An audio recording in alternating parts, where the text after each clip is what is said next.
Hey there, James Taylor here, keynote speaker on creativity, innovation, and artificial intelligence. And today I'm here in Pittsburgh, Pennsylvania. I'm here because I'm going to be the opening keynote speaker for ADEA, which is the American Dental Education Association. I'm going to be talking about the future as it relates to dental education and talking about lots of really cool technologies as well as the roles of creativity and collaboration. So follow me along.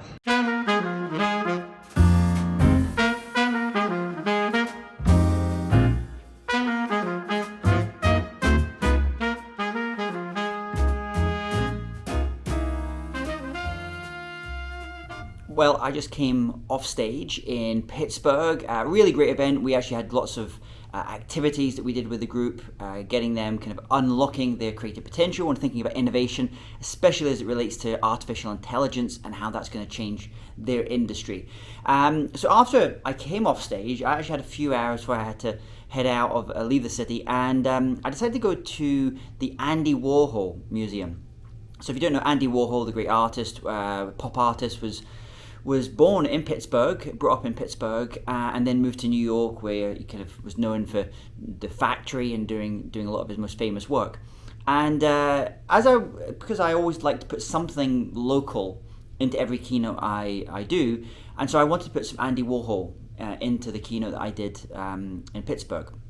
So I chose a couple of areas to put an Andy Warhol influences. One is I actually used artificial intelligence and generative AI, DALL-E in particular, to create artwork, imagery for my presentation that was inspired by Warhol, Andy Warhol. So in this case, I think I was doing like toothpaste things with Andy Warhol, kind of a bit kind of crazy, but it was really fun. So it was kind of using modern technology today and linking it to a kind of style thing. But the key thing I wanted to get across to the audience, and I thought that would benefit them the most as it related to Andy Warhol, was this idea of creative collaboration. The factory really was a space, a place where he brought together lots of disparate types of artists in its widest sense of the word, business people, investors, and they created things. And Andy Warhol's name is associated with all these artworks, but really it was often co-creation, especially the video work that he did latterly in his life as well. And you can think of Andy Warhol almost a bit like a court painter, but for the 1970s.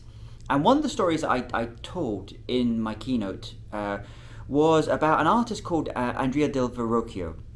Now, Verrocchio was the artist, the court artist, I guess, for the Medici family in the Renaissance in Florence in Italy during the Renaissance period. And he was a great artist, but he was actually an even better spotter of talent. And what he did was, from the money that he made from the commissions from the Medici family, he created this workshop, this space, almost like a bit like a factory, I guess, where it really attracted the brightest and the best young artists of the time to come and work there, because he created a space, an atmosphere where people could learn from him and the other people around them, and they could do some of their best work because he was able to get these commissions from the Medici family. Now, one of the artists that Verrocchio mentored and brought up through his studio and trained in his studio was Leonardo da Vinci. Now, often when we hear of Leonardo da Vinci today, we think of this as this lone creative genius, but that really paints out the contribution of Verrocchio as his mentor and his first main teachers.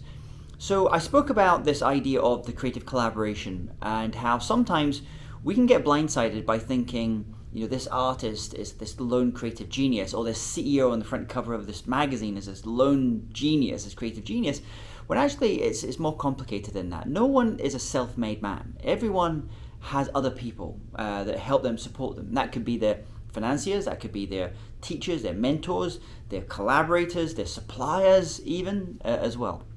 So Leonardo da Vinci went on to have great success on his own as an artist. He left Verrocchio's studio. And then there's a painting that I saw recently, I was reading about recently, which is called the Salvator Mundi, and it's called the Male Mona Lisa. It's a painting by Da Vinci. It recently sold for $450 million. And but here's an interesting thing about this painting. So it's credited as a Da Vinci painting, But many people believe today, many art historians believe that it was really a co-creation between Da Vinci and his protege, someone called Luini, a young protege that he brought up and he helped mentor himself. So it kind of gets in the way of this idea this is a Da Vinci painting, because actually it's a little bit more complicated than that. There's maybe other people involved at different stages of the process. So how we could think about this, and my message to the audience in Pittsburgh, was the role of this idea of creative collaboration, having creative collaborators that we can work with, people that we can share our ideas, who can stress test our ideas, who can make our ideas better. And one of the different types of creative collaborations we can have is the mentor-mentee relationship.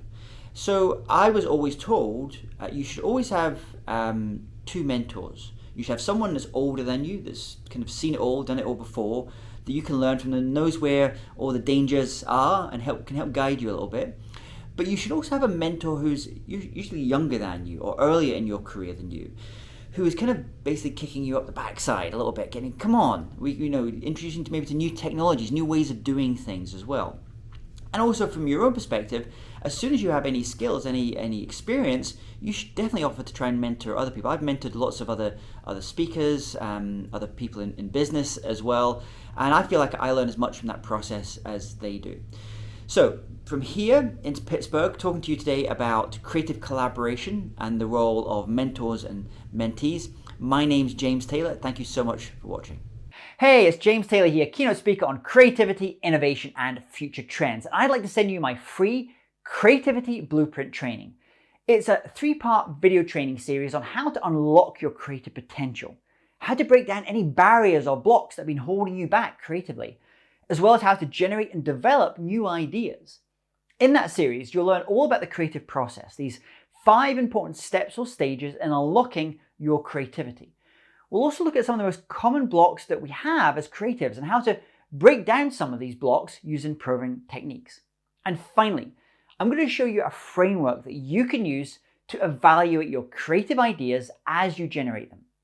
So all you have to do to get started is to sign up for the free training at training.jamestaylor.me. That's training.jamestaylor.me.